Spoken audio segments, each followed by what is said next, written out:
जय भीम, नमो बुद्धाय। आज हम बात करेंगे तिब्बत से मूल निवासियों यानी कि असुरों का संबंध क्या है। यह हमने चमार जाति का गौरवशाली इतिहास पुस्तक से लिया है, जिसके लेखक हैं सतनाम सिंह। तो चलिए शुरू करते हैं आज का वीडियो। हम चमार जाति का उद्गम चमर यानी कि याक पशु को टोटम के रूप में अपनाने से मानते हैं। याक का प्राकृतिक स्थान तिब्बत है, अतः मूल निवासी जिन्हें आर्यों ने असुर, दैत्य और राक्षस आदि पुकारा है, उनका तिब्बत से गहरा संबंध होना जरूरी है। अब हम इसी विषय पर बात करेंगे कि असुरों का तिब्बत से संबंध कितना गहरा है। श्रीपाद दामोदर सातवेलेकर में लिखते हैं, असुरों को बड़े भाई कहते हैं और देवों को छोटे भाई कहते हैं।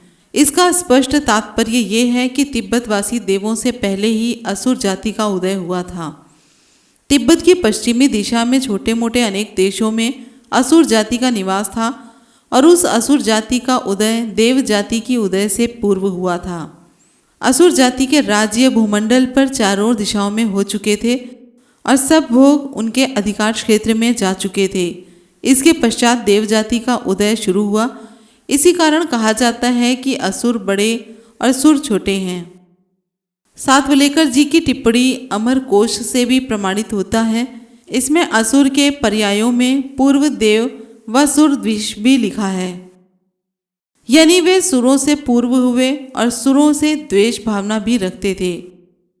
कई आर्य स्रोतों के अनुसार शिल्पी प्रवर मय द्वारा निर्मित हिरण्यपुर में कालकेय यानी कि कौलिक और कोली निवास करते थे।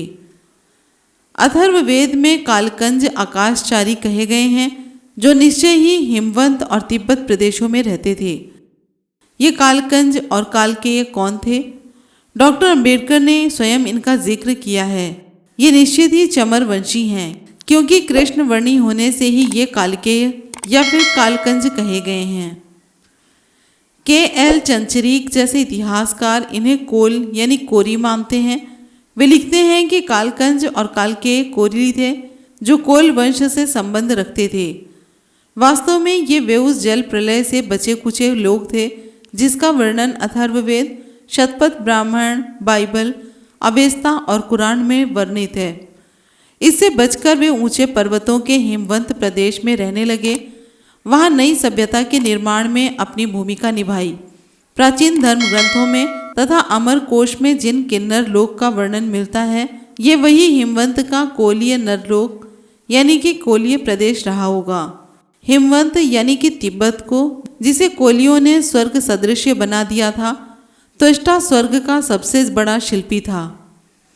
अथर्ववेद में प्रलय का वर्णन आता है। शतपथ ब्राह्मण में इसका उल्लेख है। बेबीलोनिया, मिस्र, यूनान आदि की पुराकथाओं में प्रलय के किस्से आते हैं। भारत में ही प्रलय नहीं हुई, यूनान में 5 बार जल प्लावन हुआ। बाइबल में 40 दिन और 40 रात जल वर्षा से प्रलय का उल्लेख है। भारत खंड में जल प्रलय की पूर्व सूचना पोत निर्माण दक्ष कोलियों से मानव श्रेष्ठ मनु को मिलती है। मनु की नौका जल प्रलय बचाव से हिमकंड से टकराती है। वे हिमालय तक पहुंच जाते हैं, पर्वत शिखर पर जीवन रक्षा करते हैं। हिमाचल यानी कि हिमालय कोलीय प्रदेश के आदि मानव कोली हैं। यहाँ ध्यान देने की बात यह है कि वैदिक युग में चमार या कोली शब्द टोटम के अर्थ में थे। अनार्य सभ्यता के दायरे में आने वाले समस्त लोग भिन्न भिन्न टोटमों को मानते रहे हैं। कोली जाति के इतिहास के लेखक के.एल. चंचरीक का कार्य केवल कोरी जाति के इतिहास पर है, इसलिए वे सिंधु घाटी से लेकर हिमवंत यानी कि तिब्बत तक फैली सभ्यता को जोर देकर कोली जाति से जोड़ रहे हैं। यह उनके विषय की मजबूरी भी है। आपत्ति यह है कि वे कोली के साथ चमार शब्द के आते ही बुरी तरह झेप जाते हैं। वे लिखते हैं कि बाबू जगजीवन राम ने दलित साहित्य अकादमी द्वारा वल्लभ भाई पटेल सभागार नई दिल्ली की आयोजित बैठक में कोरी जाति को चमार जाति का बताया था, जो भ्रामक है। वे चमार नहीं शाक्य कोलीय थे, ये सिद्ध हो चुका है। इसी प्रकार वे लिखते हैं, भ्रमवश डॉक्टर अंबेडकर ने उत्तर प्रदेश की कोरी जाति का उद्भव चमार जाति से बताया है, जो सरासर त्रुटिपूर्ण और भ्रामक है। कोरी चमार में से नहीं वरन कोली शब्द से निकला है।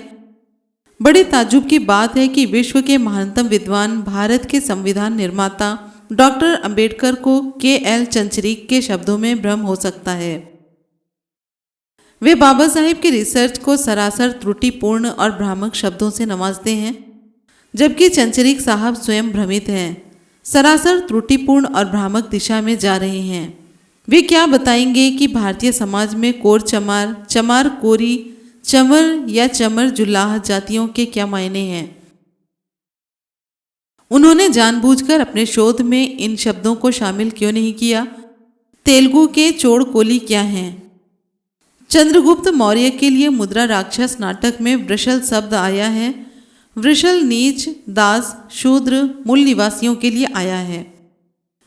जिन कोलियों को अपने हितवंत यानी कि तिब्बत सही हिमालय रीजन का आदिवासी आदि मानव बताया गया है, चमर यानी याक पशु आज भी वहां है। कोली सिंधु सभ्यता से ही बुनकर हैं।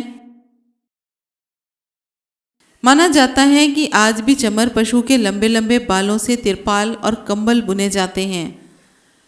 तुंतुवाए यानी कि बुनकर समाज ने कपास के आविष्कार से पहले चमर यानी कि याक के बालों से ही बुना होगा। चमर पशु उनका भी जाति टोटम इसीलिए रहा होगा, इसीलिए वे आज भी चमर कोरी, चोड़ कोरी और कोर चमार वृषल कहे जाते हैं। इन्हीं अर्थों में कोरी चमर वंश का एक जुझारू और महत्वपूर्ण सदस्य है। हिमालय में आज भी कोरी बुनकर हैं, साथ ही ऊंचे पहाड़ों में मृत पशुओं को भी उठाते हैं, खलियाते हैं। हालांकि सभी नहीं, लेकिन चमारों में से भी सभी चमड़े का काम नहीं करते, गांव में एक दो लोग ही करते हैं। बाबा साहेब डॉक्टर अंबेडकर ने इसीलिए कहा है, Koris are the office crumbs of Chamars. यहाँ चमारों यानी कि चमार्स से उनका अर्थ चमर वंश से है। इन्हीं अर्थों में बाबू जगजीवन राम ने चंद्रगुप्त मौर्य को चमार यानी कि चमर वंशी कहा है। नागों, दासों, असुरों को ही द्रविड़ कहा गया है। द्रविड़ स्वयं एक नाग पर्याय है। डॉक्टर अवंतिका प्रसाद मरमट के अनुसार उल्लेखनीय है कि द्रविड़ भारत की प्राचीन सभ्य जातियों में से एक है। अनेक विद्वानों का मत है कि द्रविड़ तिब्बत के पठार या मध्य एशिया के तुरान देश से भारत आए थे। इससे स्पष्ट हो जाता है कि मूल निवासी तिब्बत से आए थे। अतः अपने गृह प्रदेश के प्रतीक चमर और कैलाश का प्रतिरूप लिंग पूजा वहीं से साथ ले आए। द्रविड़ शब्द संस्कृत का है। संस्कृत के विद्वानों ने द्रविड़ का अर्थ इस प्रकार किया है। द्र का अर्थ है भागना तथा विड़ का अर्थ है देश, यानी कि जो लोग आर्यों से पराजित होकर उत्तर से दक्षिण की तरफ भाग आए, अतः उस भाग का नाम द्रविड़ पड़ गया। कुछ वर्णवादी इस शब्द की व्याख्या द्रधावने पलायने च धातु से करते हैं, जिसका अर्थ है जो भीरू युद्ध भूमि से भाग खड़े हुए थे वे द्रविड़। लेकिन आधुनिक शोधों ने इसे द्रवी नामक सर्प के आधार पर उत्पन्न शब्द माना है, जो नागवंश का प्रतीक भी है। अथर्ववेद में तिब्बत निवासियों का वर्णन तैभात नाम से आया है। ऋग्वेद में तिब्बत को आर्जिक रुशम कहा गया है। महाभारत में तिब्बती लोगों का उल्लेख किरात के नाम से आया है।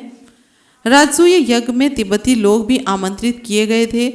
वे इतनी लंबी और दुर्गम यात्रा तय करके आए थे और युधिष्ठिर के लिए उपहार भी लाए थे। रामायण में लोहित यानी कि ब्रह्मपुत्र के उत्तर में कोशकर देश का उल्लेख आया है। विद्वानों ने इसे तिब्बत माना है। महावाणिक जातक के अनुसार बुद्ध काल में तिब्बत से भारत में व्यापार होता था। सिंधु घाटी के लोगों का तिब्बत से संबंध रहा है। इसका एक उदाहरण ये भी है कि लद्दाख के लोगों को तिब्बत से आया बताया जाता है। लद्दाखी बौद्ध औरतें आज भी गले में एक हार धारण करती हैं, जिसकी आकृति यानी कि डिज़ाइन कभी भी नहीं बदलती, पीढ़ी दर पीढ़ी एक ही रहती है।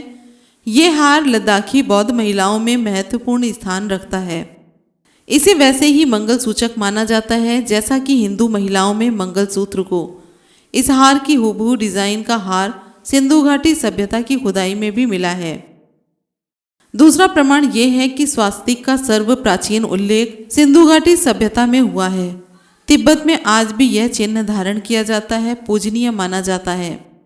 पूजा स्थलों में ही नहीं बल्कि नृतकों के विशेष परिधानों पर भी ये चिन्ह बना होता है। इससे ये भी स्पष्ट हो जाता है कि सिंधु घाटी के लोगों का तिब्बत से घनिष्ठ संबंध है। चमर वंश का कैलाश से संबंध एक अन्य महत्वपूर्ण प्रमाण है। देश भर में चमर वंश की ही औरतें दाई का काम करती हैं।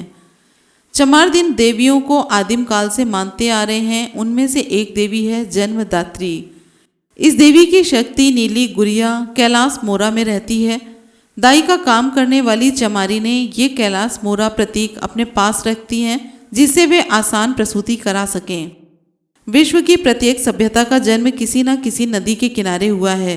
इसी तरह सिंधु घाटी सभ्यता का उद्गम भी सिंधु नदी के किनारे ही हुआ। सिंधु नदी एक विशाल नदी है जिसका उद्गम स्थल तिब्बत के बर्फीले पहाड़ों में है। जिस तरह गंगा नदी गोमुख से निकलती है उसी प्रकार सिंधु से संबंधित मान्यता है कि ये सिंह मुख यानी कि सिंह द्वार से निकलती है, जिसके बारे में हम पहले चर्चा कर चुके हैं। अपने उद्गम स्थल से तिब्बत से तो सिंधु अकेले ही एक पतली धारा छोटी नहर सी चलती है। बाद में जंस्कार नामक स्थान पर एक अन्य छोटी नदी उसमें मिलती है। कश्मीर से पंजाब तक के सफ़र में तो कितने ही छोटे छोटे नदी प्रवाह इसमें गिरते हैं और इसे नदी की शक्ल देते हैं।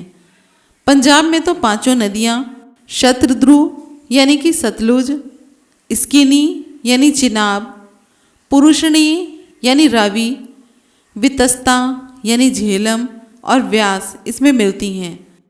उधर अफगानिस्तान से काबुल की ओर से आने वाली कुर्मु, मोतनो नदियाँ भी सिंधु में मिलती हैं।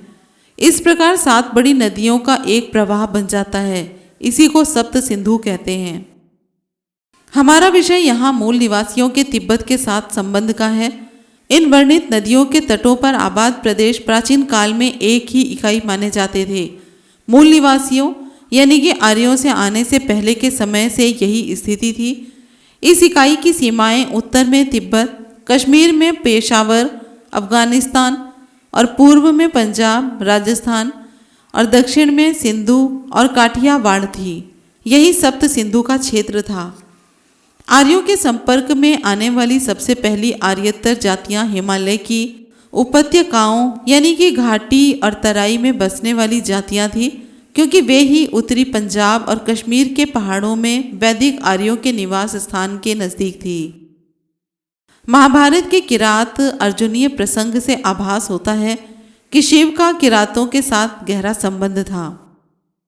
उत्तर वैदिक काल में शिव का निवास स्थान हिमालय के उत्तर कैलाश पर्वत पर होना बताया गया है तथा यजुर्वेद के 16वें अध्याय में वर्णित रुद्र स्रोत से भी इस विचार की पुष्टि होती है। अतः इतना अध्ययन करने के बाद इस नतीजे पर पहुंचा जा सकता है कि असुरों का तिब्बत से गहरा संबंध था। ऐसे में वहां विचरने वाला प्रमुख पशु चंवर या चमर यानी कि याक उनके लिए उस युग में बेहद उपयोगी रहा होगा। उनके साथ ऐसे में भावात्मक लगाव भी स्वाभाविक है तथा चमर या चमर यानी कि याक ऐसे में उनका जाति टोटम बना। अतः अब इस तथ्य को अप्रमाणिक नहीं कहा जा सकता। आज के वीडियो के बारे में आपकी राय क्या है, कमेंट बॉक्स में ज़रूर बताएं। मिलेंगे फिर अगली वीडियो में एक इसी तरह की नई जानकारी के साथ। जय भीम, नमो बुद्धाय, जय संविधान।